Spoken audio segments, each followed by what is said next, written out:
The Advanced Farming Research Centre exists to translate industrial research and manufacturing processes from the university and academic sector to an industrial audience. So we'll take a collection of variables and we'll look at those in a scientific context, offline and out of main production.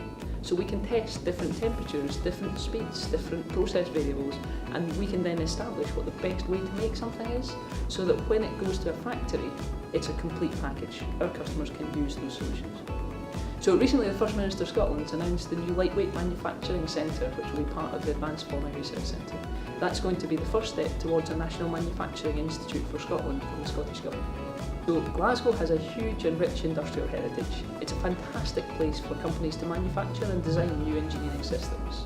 We have our aerospace heritage, we have one of the longest shipbuilding heritages in the world, and there's a lot of expertise and local knowledge, very close and very accessible to the AFRC. We work with companies across a range of sectors, and some of our partners include premium aerospace companies such as Rolls-Royce and Boeing.